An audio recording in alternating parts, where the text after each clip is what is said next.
ಸಚಿವ ಜಮೀರ್ ಅಹಮದ್ ಭಾಗಿಯಾಗಿದ್ದ ಚಿಕ್ಕಬಳ್ಳಾಪುರ ಕಾರ್ಯಕ್ರಮದಲ್ಲಿ ಭಾರಿ ಹೈಡ್ರಾಮಾ ನಡೆದಿದೆ. ಹೈದರಾಬಾದ್ ಮೂಲದ ವ್ಯಾಪಾರಿ ಮೋಸ ಮಾಡಿದ್ದಾನೆ ಅಂತ ಸಚಿವ ಜಮೀರ್ ಅಹಮದ್ ಎದುರು ಜೋಳದ ವ್ಯಾಪಾರಿಯೊಬ್ಬರು ಕಣ್ಣೀರು ಹಾಕಿದ್ದಾರೆ. ವಂಚನೆ ಮಾಡಿರುವ ವ್ಯಾಪಾರಿಗಳ ಪರ ಜಮೀರ್ ಅಹಮದ್ ನಿಂತಿರುವುದಾಗಿ ಆರೋಪಿಸಿದ್ದಾರೆ. ಚಿಕ್ಕಬಳ್ಳಾಪುರ ನಗರದ ಶಾದಿ ಮಹಲ್ಗೆ ಸಚಿವ ಜಮೀರ್ ಬಂದಿದ್ರು. ಆ ವೇಳೆ ಪಾಪ್ಕಾರ್ನ್ ವ್ಯಾಪಾರಿ ರಾಮಕೃಷ್ಣ ಸಚಿವರನ್ನೇ ತರಾಟೆಗೆ ತೆಗೆದುಕೊಂಡಿದ್ರು.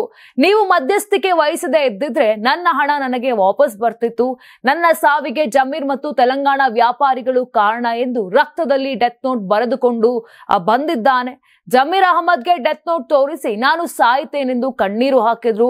ಹೈದರಾಬಾದ್ ಮೂಲದ ವ್ಯಾಪಾರಿ ಅಕ್ಬರ್ ಪಾಷಾ ಮತ್ತು ಜೋಳದ ವ್ಯಾಪಾರಿ ರಾಮಕೃಷ್ಣ ನಡುವೆ ಹಣಕಾಸಿನ ವ್ಯವಹಾರ ಇದೆ. ಇದೇ ವಿಚಾರ ಪೊಲೀಸ್ ಠಾಣೆ ಮೆಟ್ಟಿಲೇರಿದೆ. ಪ್ರಕರಣದಲ್ಲಿ ಮಧ್ಯ ಪ್ರವೇಶವನ್ನ ಪಡ್ಕೊಂಡಿದ್ದಂತ ಜಮೀರ್ ಅಹಮದ್ ಪಿಎಸ್ಐ ಜಗದೀಶ್ಗೆ ಕರೆ ಮಾಡಿ ಸೆಟಲ್ ಮಾಡುವಂತೆ ಹೇಳಿದ್ರು. ಹೈದರಾಬಾದ್ನ ಅಕ್ಬರ್ ಪಾಷಾ ಎಂಬಾತ ನಮ್ ರಿಲೇಷನ್, ಯಾರಿಗೂ ದುಡ್ಡು ಕೊಡಬೇಕಾಗಿತ್ತಂತೆ. ಹೈದರಾಬಾದ್ ನಿಂದ ಕರೆದುಕೊಂಡು ಬಂದಿದ್ದಾರಂತೆ. ದುಡ್ಡು ತೆಗೆದುಕೊಂಡಿರೋದು ನಿಜ, ಆದರೆ ಅವರು ಹೇಳಿದಷ್ಟು ತೆಗೆದುಕೊಂಡಿಲ್ಲ. ಒಂಚೂರು ಸಹಾಯ ಮಾಡಿ ಬ್ರದರ್, ನನಗೆ ಅವರು ಬಹಳ ಬೇಕಾಗಿದ್ದಾರೆ, ಒಂದ್ ಚಾನ್ಸ್ ಕೊಟ್ಟು ಟೈಮ್ ಕೊಡಿ ಅಂತ ಫೋನ್ ಮೂಲಕ ಹೇಳಿದ್ರು.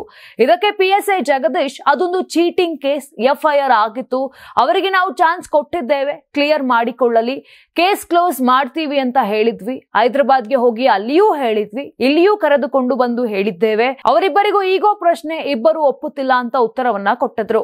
ನೀವು ಸಣ್ಣ ಆಗ್ಬೇಕಲ್ವಾ, ಅದು ಒಂದು ಉತ್ತಮ ಆಹಾರದಿಂದ ಸಣ್ಣ ಆಗ್ಬೇಕಲ್ವಾ. ಪ್ರತಿದಿನ ನಮ್ಮ ಜೀನಿ ಸ್ಲಿಮ್ ನ ಯೂಸ್ ಮಾಡಿ ಯಾವುದೇ ಸೈಡ್ ಎಫೆಕ್ಟ್ ಇಲ್ದಂಗೆ ನೀವು ಸಣ್ಣ ಆಗ್ತೀರಾ. ನಿಮಗೆ ಮಾಧ್ಯಮದಲ್ಲಿ ಕೆಲಸ ಮಾಡುವ ಆಸಕ್ತಿ ಇದೆಯಾ? ಹಾಗಾದ್ರೆ ಕರ್ನಾಟಕ ಟಿವಿ ಡಿಜಿಟಲ್ ಮೀಡಿಯಾದಲ್ಲಿದೆ ನಿಮಗೆ ಒಳ್ಳೆಯ ಅವಕಾಶ. ಆಯ್ಕೆಯಾದವರಿಗೆ ಉಚಿತ ತರಬೇತಿ ಕೊಡ್ತೀವಿ. ತರಬೇತಿ ನಂತರ ಕೆಲಸ ಮಾಡುವ ಅವಕಾಶನೂ ಕೊಡ್ತೀವಿ. ಈ ಕೂಡಲೇ ನಿಮ್ಮ ಮಾಹಿತಿಯನ್ನ ಮೇಲ್ ಮಾಡಿ.